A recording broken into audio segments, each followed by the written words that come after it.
예레미야는 이사야나 에스겔과 같이 시대적으로 상당히 어렵고 힘든 상황 속에서 선지자 사역을 잘 감당한, 소위 말해서 대선지자 가운데 한 명입니다. 예레미야의 이름의 뜻은 던져진다 하는 이름의 뜻을 가지고 있습니다. 그것은 이스라엘 민족들이 계속해서 선민임에도 불구하고 하나님을 등지고 살고 있습니다. 그리고 자꾸만 우상을 향해서 우상을 숭배하면서 살게 되는데, 그 잘못된 것들을 고치라고 하는 말씀을 하나님께서 예레미야를 통해서 계속해서 주십니다. 근데 말씀을 전함에도 불구하고 계속해서 그 말씀을 받지 않습니다. 듣지 않습니다. 그래서 어찌할 수 없이 선민 이스라엘을 바벨론에 던지게 되는, 그래서 그 이름이 그냥 예레미야가 던진다 하는 것입니다. 우리가 잘 아는 대로 예레미야는 사실은 별명이 더 유명하지요. 눈물의 선지자라고 하는 거예요. 근데 그것이 사실은 안타까운 마음이 되어지는 거예요. 선민 이스라엘이 이스라엘에 살지 못하고 바벨론으로 포로 잡혀간다고 하는 그 던져지는 삶이, 그것이 눈물나는 사건입니다. 우리 말씀 가운데 보면은 쭉 이어지는 것이 예레미야 안타까운 말씀 속에서 이어지고 있습니다. 예레미야를 통해서 8장 18절에 보면 슬프다 나의 근심이요 이 땅이 위로를 받을 수 있나 내 마음이 병들었나이다. 어떻게 이 땅이 위로를 받을 수 있겠냐.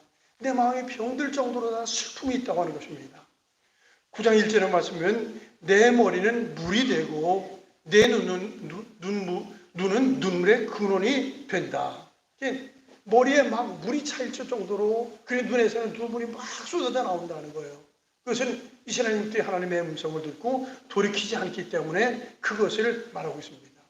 그래서 특별히 예레미야에서 나오는 그 유명한 말씀이 있지 않습니까? 내 백성이 하나님께 두 가지의 죄악을 범했다고 하지요. 이 두 가지라는 것은 이 백성이 두 가지 악을 행하였는지 곧 그들이 생수의 근원되는 나를 버린 것과 스스로 웅덩이를 판 것인데 그것은 물을 저축하지 못할 터진 웅덩이다 하는 것입니다. 생수의 근원되지 하나님을 버렸어요. 그리고 나름대로 뭐 웅덩이를 판다고 하지만은 그것은 물도 저축할 수 없는 터진 웅덩이를 팠다고 하는 거예요.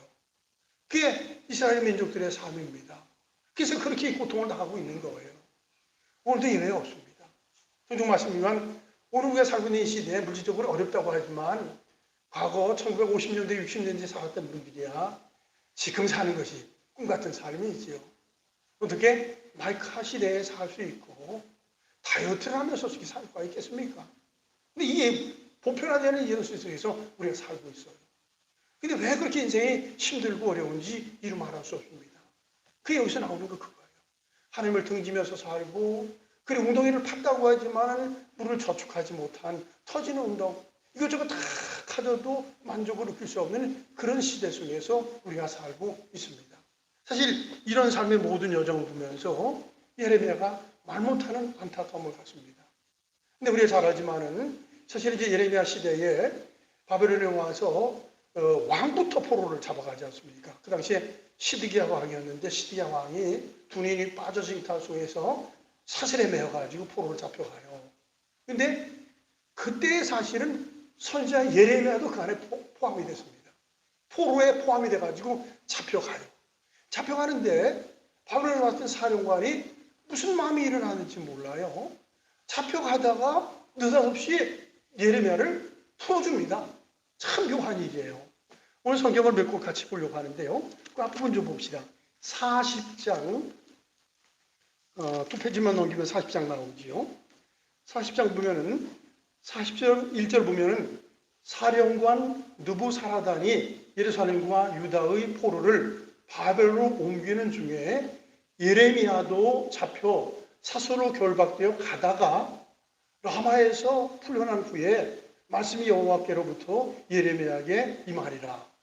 잡아가고 있었어요. 여기 왕도 시드기야 왕도 포함된 거예요. 근데 무슨 마음이 어떻게 일어났는지 모릅니다. 가다가 사령관이 예레미야를 풀어줍니다. 그리고 풀어주면서 한 말이 참 유명한 말이에요. 늘 이렇게 포로를 잡힐 수밖에 없는 거, 바벨론에 잡혀가는 원인이 있다. 그 일을 하나님께서 예레미야에게 주는 말씀이 아니라 사령관이 얘기를 해요. 그 얘기를 보십시다.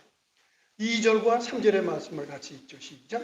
사령관이 예레미야를 불러다가 이르되 내 하나님 여호와께서 이곳에 이 재난을 선포하시더니 여호와께서 그가 말씀하신 대로 행하셨으니 이는 너희가 여호와께 범죄하고 그의 목소리에 순종하지 아니하였으므로 이제 이루어졌도다.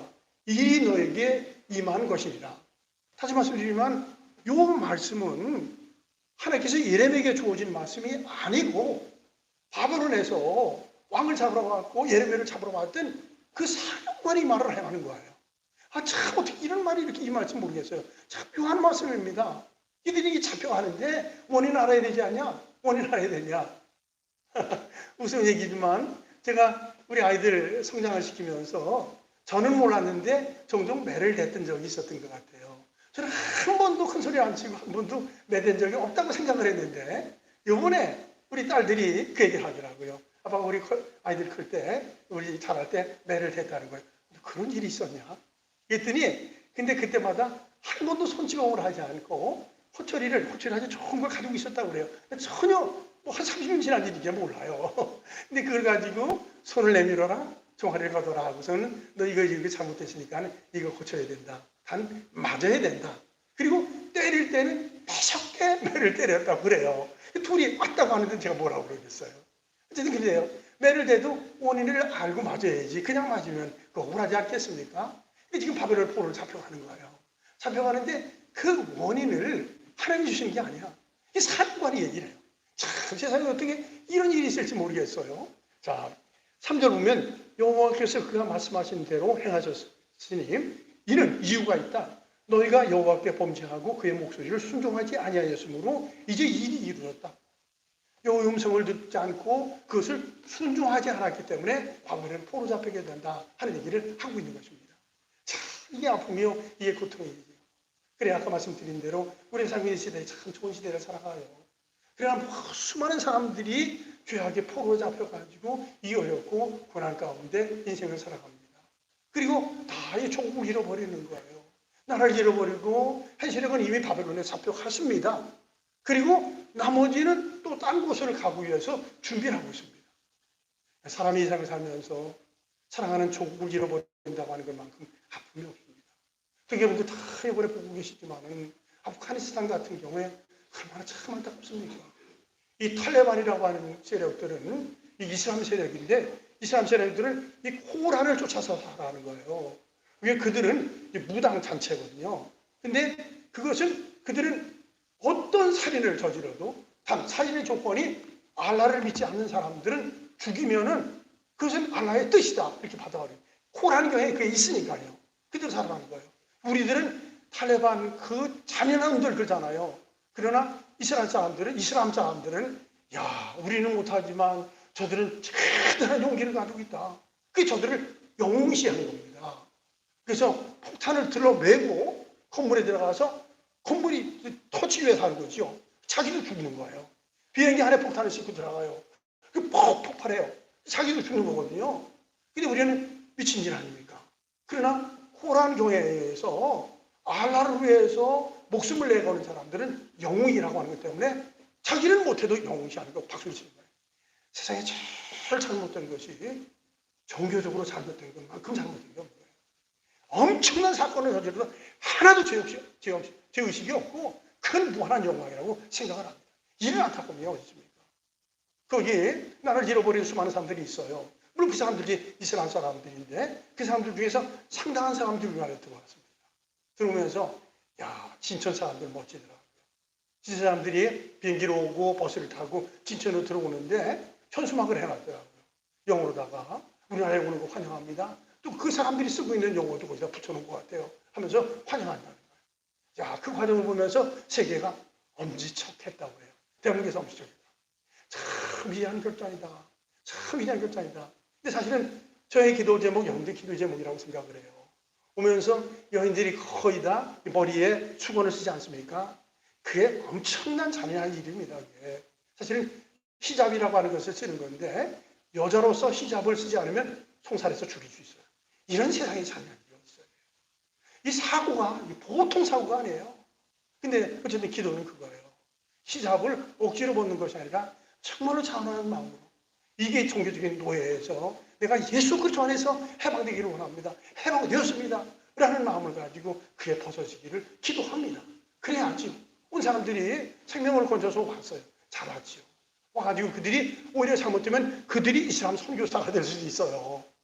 근데 그들이 예수 믿고 진정한 선교사가 될 수 있다면, 또 기회가 돼서 그들이 그 안에 들어가서 복음을 전할 수 있다면, 예수를 증거할 수 있다면 그만큼 좋은 일이 어디 있겠습니까? 어쨌든 그래요. 사람이 이 땅 살아면서 국가를 저버려서 산다는 것만큼 비극적인 것이 어디 있겠습니까? 자, 우리도 그 장면이 똑같은 거예요. 우리나라 사람 가운데 뭐 80%가 그 영화를 봤다고 하니까요. 국제시장. 나 그 영화를 보면 진짜 감동을 받았어요. 흥남부두 철수하는 과정이 나오잖아요. 거기에 그 빅토리아호라고 하는 큰 배에 무기를 싣고 왔다가 그 무기를 다 내리고 그 안에다가 피난민들을 실어오지요. 그 과정 엄청난 일이지요. 그리고 그 안에서 그 덕수라고 하는 사람이 자기의 동생 막 손잡고 하다가 툭 떨어지는 그 영화니까 사실은 그렇게 있는 거고, 이번에가 저기 아프가니스탄 같은 경우는 저기 비행기 타다가 압사해서 죽은 사람들이 많이 있다고 하잖아요. 참 장면들이 똑같이 그렇게 전개된 거예요. 그들이 거기서 나온 거나 우리가 나온 거 참 기적적인 일이고, 이번에 어떤 기사에 보니까 그렇더라고요. 우리나라가 미군이 5일만 늦게 와서도 우리나라가 완전히 공산주의가 점령이 된답니다. 그렇게 되는 거. 이미 군인들이 쭉 밀려내려 와가지고 낙동강까지 밀려가가지고 낙동강 툭 터져버리면 부산을 점령할 거는 꼼짝 못하는 거예요. 근데 그 과정 속에서 전 몰랐어요. 빌리그레엄 목사님이 큰일을 했더라고요. 빌리그레엄 목사님이 우리나라 와서도 설교를 하고, 뭐 저는 그분 설교를 직접 들었으니까요. 몇 차례 또 왔더라고요. 그래서 그분에 대해서 발자취를 쭉 보니까는 여러 차례 왔어요. 왔는데 그분이 1949년도에 트루만 대통령의 기독교 후원자로다가 지도자로다가 세움을 받더라고요.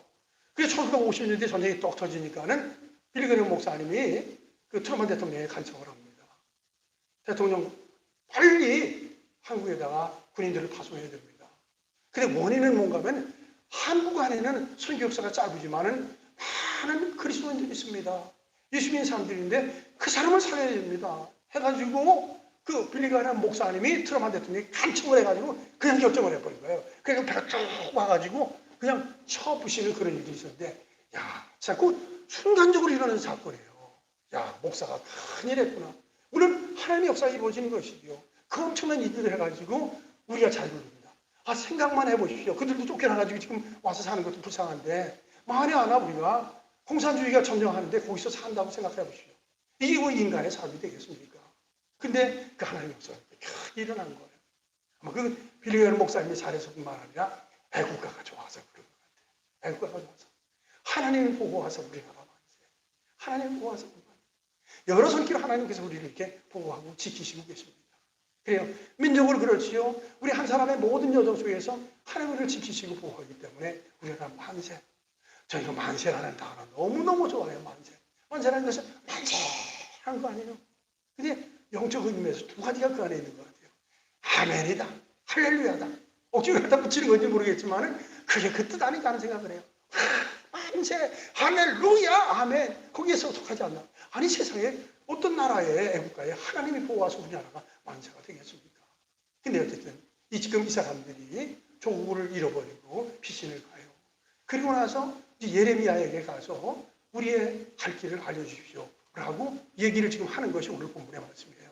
다시 한번 이 말씀을 봅시다. 오늘 본문의 말씀을 보면요, 이런 말씀이지요. 3절 말씀 42장으로 가는 거예요. 당신의 하나님 여호와께서 우리가 마땅히 갈 길과 할 일을 보이시기를 원하나이다. 6절도 같이 한번 읽죠. 시작. 우리가 당신을 우리 하나님 여호와께 보냄을 심은 그의 목소리가 우리에게 좋든지 좋지 않든지 막론하고 순종하려 함이라. 우리가 우리 하나님 여호와의 목소리를 순종하면 우리에게 복이 있으리로다 하니라.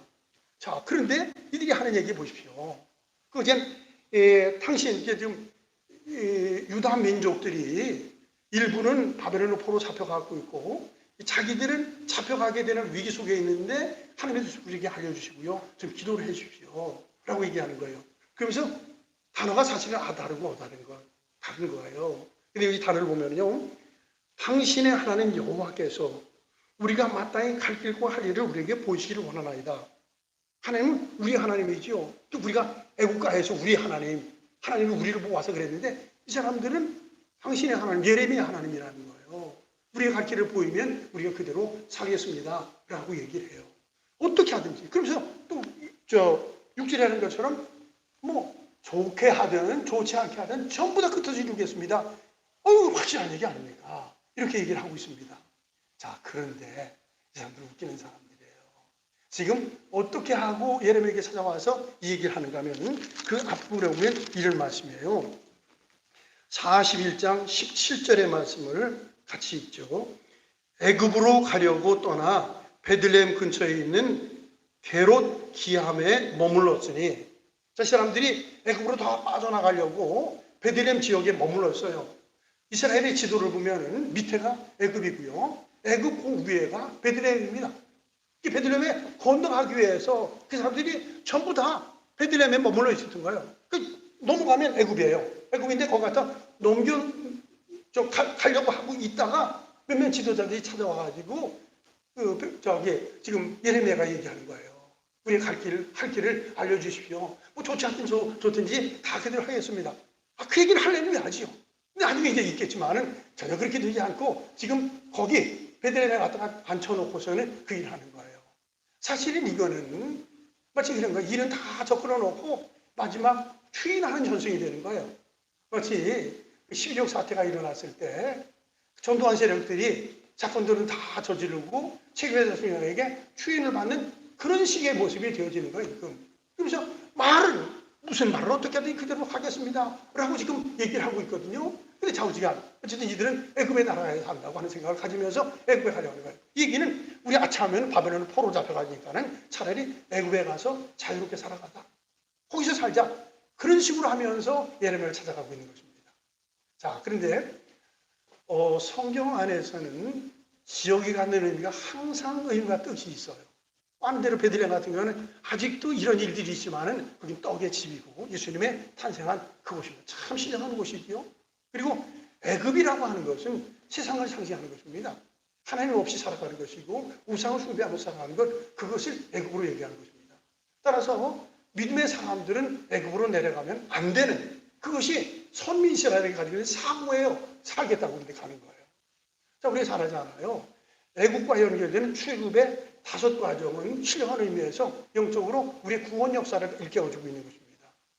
애굽에 있고 애굽에서 나오면서 큰 바다를 건너지요. 홍해를 건넙니다.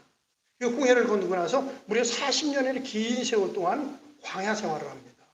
그리고 광야 생활을 다 마치고 나서 가나안 땅에 들어가기 전에 요단강을 지나갑니다. 그리고 가나안 땅을 들어갑니다. 이게 이제 5단계인데 이게 참 신령한 의미를 갖는 것입니다. 애굽이라는 것은 아까 말씀드린 대로 죄악의 세력이 딱 사람을 잡는, 우리가 사실은 이렇게 애굽의 삶을 살았던 사람들입니다. 저 같은 경우는 제가 자주 말씀드리는 교회에 젖어 살아갔던 사람입니다. 그러나 예수님 만나기 전에 교회 안에 있었지만 애굽의 삶이 저에게 있었어요. 교회에 사로잡혀가지고 늘상 마음이 어둡고 불안하고 그렇게 공포에 사로잡힌 삶이 저에게 있었습니다. 이제 홍해를 건넌다는 것은 고린도서 10장에서 나오는 거지요. 홍해에서들이 세례를 받았다. 이 세례적 사건을 얘기하는 거예요. 옛사람이 죽고 새사람으로 살아가는 것, 죄를 씻고 은혜 가운데 살아가는 것, 바로 그것입니다. 세례를 받는 사건을 얘기하는 거예요. 그리고 광야의 40년이라는 것은 거기 신령한 은혜가 있지 않습니까? 낮에 그 무더위 속에 하나님께서 구름을 위에 올려놓고 구름이 있으니까 그늘이 생기는 거죠. 그래서 그늘에 그들을 보호해 주시고, 그리고 밤이 되면 뜨뜻하게 참 신비로운 일이지요. 불기둥으로 그들을 훈훈하게 해요. 그리고 애굽에서 가지고 나왔던 음식들 다 떨어지니까 만나를 주시는데, 만나의 뜻은 이게 뭐야 도대체? 이게 뭐야? 만나를 주십니다. 메추라기를 주시고 반석에서 물을 주십니다. 신기로운 일들이 계속해서 있어요. 자, 그런데 출애굽기나 민수기 쭉 말씀을 보게 되면 그들이 엄청난 것들을 채우면서 하는 것들이 있는데 온통 불만과 불평이에요. 계속해서 왜 그렇게 엄청난 것들을 채워가면서 그랬을까? 어쩌면 교회 생활이 그런 것 같아요. 하나님과 수도 없이 많이 있는데 불만의 삶을 살아가는 것, 그것이 간에서 보여주고 있습니다. 그리고 요단을 건너지 않습니까? 요단이라는 건 그거네요. 며칠 후 요단강 건너가 만나리. 며칠 후 하는 것은 요단강 건너는 것은 죽음을 얘기하는 것입니다. 그리고 들어가는 것이 가나안 땅인데 가나안 땅은 상징적으로 천국을 얘기하는 것입니다. 이 구원의 5단계를 얘기하는데 다시 말씀드려서 이스라엘들이 애굽 안에는 가지 말았어야 되는 겁니다. 근데 애굽에 가려고 베들레헴에 다 머물러 놓고서는 예레미야가 와서 무슨 말씀대로 그대로 하겠습니다 라고 얘기를 합니다. 자, 그런데 사실은 들어보십시오. 그리고 나서 하는 일들을 보면은 이 예레미야를 통해서 그들에게 전해진 말씀들이 쭉 이어지고 있어요. 자, 보면은요 42장 7절 보면은 10일 후에 여호와의 말씀이 예레미야에게 임하리라. 하나님의 말씀이 이들이 모여서 있었든지 열흘 후에 하나님의 말씀이 예레미야에게 임했어요. 그리고 예레미야에게 주어지는 말씀들은 11절 보면 여호와의 말씀이니라. 너희는 너희가 두려워하는 바벨론 왕의 왕을 겁내지 말라. 내가 너희와 함께 있어 너희를 구원하며 그의 손에서 너희를 건지리니 두려워하지 말라. 너희들은 애굽으로 가지 말고 바벨론으로 가야 된다. 이거 보낸다는 얘기 아니에요. 가서 어떻게 될까 두려워하지 말라. 내가 너희들과 함께 할 것이고 너희들과 동행할 것이라는 게 약속을 주고 있어요. 근데 바벨론에 가면 죽을 것 같고 애굽에 가면 살 것 같기 때문에 이 말씀을 예레미야가 하나님의 말씀을 받아서 전하고 있는 것입니다. 12절 내가 너희를 불쌍히 여기리니 그도 너희를 불쌍히 여겨 너희를 너희 본향으로 돌려보내리라. 언젠가 또 하나님으로 보낼 것이다. 근데 바벨론 포로 잡혀가 또 어떻게 와요? 놀라운 일이에요. 은혜를 호레스가 야 이스라엘에 갈 사람들이 있냐? 갈 사람들 다 모여라. 그래 모여가지고 그 사람들을 다 보내기 시작해요. 그리고 너희들이 가면 무너진 성전을 수축해야 되지 않냐? 이 바벨론에는 좋은 나무들도 가지고 가라. 하여튼 세상에 그런 기적이 어디 있습니까? 근데 먼저 예언이 된 것입니까? 되었습니다. 그리고 이렇게 하겠다고 하는 약속을 하고 있지요. 그러면서 16절 또 너희가 말하기를 아니라 우리는 전쟁도 보지 아니하며 나팔 소리도 들리지 아니하며 양식의 궁핍도 당하지 아니하는 애굽 땅으로 들어가 살리라 하면 잘못되리라. 너희들이 지금 애굽 땅에 가면은 바벨론처럼 포로 생활 아니니까 산다고 하는 생각을 갖는데 이것은 잘못된 일이다. 그 생각을 바꿔야 된다. 얘기는 빨리 베들레헴에서 머물고 있는 사람들을 보내와라. 와가지고 유다에 머물도록 그렇게 하라. 꼭 가야 된다면 오히려 바벨론으로 가야 된다. 매를 맞아야 된다. 그게 지금 하고 있는 겁니다. 그랬더니 이 말씀을 쭉 했어요. 했는데 43장 7절의 말씀을 같이 읽죠. 시작. 애굽 땅에 들어가 다바네스에 이르렀으니 그들이 여호와의 목소리를 순종하지 아니하더라. 자, 그들이 이렇게 자세하게 예레미야를 통해서 하나님의 말씀을 들려주셨거든요. 들었습니다. 근데 말할 때는 좋든지 조차들이 다 듣고 그대로 순종하겠습니다 라고 얘기를 했어요. 근데 했는데도 불구하고 전혀 딴 길로 걸어가는 바로 그것이 인생이 아닌가 하는 생각을 하게 돼요. 자, 그러면서 이 고통을 좀 당해야 되죠. 그리고 그 모습을 보면 43장 12절 13절에 보면은 그 안에 가가지고 또 하는 일들이에요. 내가 애굽 신들의 신당을 붙들리라. 느부갓네살이 그들을 불사르며 그들을 사로잡을 것이요 목자가 그의 몸에 옷을 두름같이 애굽 땅을 자기 몸에 두르고 평안히 그곳을 떠날 것이며 또 그가 또 애굽 땅 벳세메스의 석상들을 깨뜨리며 이 얘기는 그 안에 들어가서 하는 일들은 우상땅들을 다시 섬기게 되고 그리고 나서 석상을 섬기면서 그 잘못된 일을 행하게 된다는 얘기입니다. 따라서 너희들은 어떻게 하든지 애굽에 내려가지 말라고 하는 말씀을 합니다. 자, 그럼에도 불구하고 그들이 시작으로 또 거기 내려가서 살아가요. 자, 이것이 하나님의 말씀을 거역하면서 불순종의 삶을 살아가고 이것이 던져지는 삶을 살아가는 거예요. 이 고통을 당합니다. 특별히 그 앞에 있는 말씀을 한 곳 보려고 하는데요. 특별히 40장 다시 2절과 3절의 말씀을 보지요. 2절과 3절의 말씀. 사령관이 예레미야를 불러다가 이르되, 이건 바벨론에서 온 사령관이에요. 그리고 예레미야를 풀어준 겁니다. 이르되 내 하나님 여호와께서 이곳에 이찬을 선포하시더니 여호와께서 그가 말씀하신 대로 행하였으니 이는 너희가 여호와께 범죄하고 그의 목소리를 순종하지 아니하였으므로 이제 이루어졌도다. 이 일이 너에게 임한 것이니라. 그래서 말씀드린 대로 그거예요.